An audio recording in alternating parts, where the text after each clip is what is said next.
Si Senator Erwin Tulfo, Your Honor.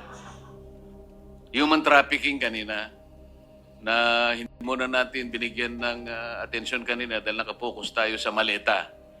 Ngayon, ano yung pangyayari at nabanggit ninyo yung sa issue ng human trafficking? Nabanggit ko po yon para lang magbigay ng example na hindi lahat ng alam nila ay nailagay po dito sa affidavit. At nabanggit ko yung example po na yon dahil napakabigat po na krimen yun eh. Yung human trafficking, I think under new law 11362, punishable by 15 to 20 years plus perpetual disqualification to hold public office. And isang mataas na opisyal ang gumagawa noon. Ang sabi pa nga ho nila ay minsan nagpapakuha ng 5 babae, pagpipilian niya, yung hindi niya nagustuhan, bibigyan niya ng tip, then maiwan yung napili niya. No? And it did not happen once, it did not happen twice. Marami po. Sa Maidas, minsan sa Shangri-La. Sinabi lang sa iyo yan. Sinabi rin po pati pangalan, no? Hindi, kikinuwento lang sa iyo yan. Opo. Ang ibig ko sabihin, sino makakapagpatunay kung sino yung binabanggit mong opisyal na yan? Nandito po yung dalawa na naka-experience. Kasama ho silang naghatid nung babae. At Teka, ilang pagkakataon? 2? 2 beses po na So, mamimili siya mula sa 5, ganon? minsan 3, minsan 2 ang dadalhin po. Namimili muna siya. Namimili, and then yung napili niya, may iwan doon. At alam po nila kung sino yung mambabatas na yon dahil hinahatid po nila sa kwarto yung babae.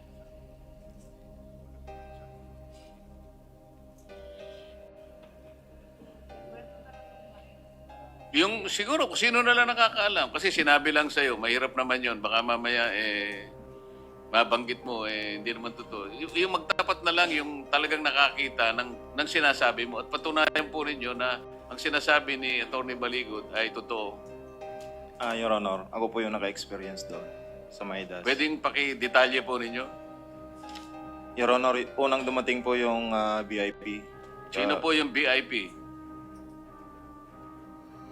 Si Senator Erwin Tulfo, Your Honor. Tapos po, maya-maya dumating din po yung 2 babae. Inakyat po namin doon sa president. Akala ko 3 pinagpipilian, pinakamababa, 5. 2 lang pala. Yung sa akin po, pero maraming beses po yan. Hindi lang po sa Maidas, meron din po sa Shangri-La. 5, 3 po ang dinadala. O kulang ang nabalitaan mo. Sabi mo kasi 2 beses lang, Atty. Baligod. Ayon sa kanila, maraming beses. Saan lugar?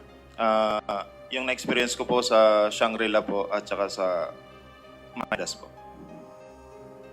O sino pa sa inyo? Meron pa sa...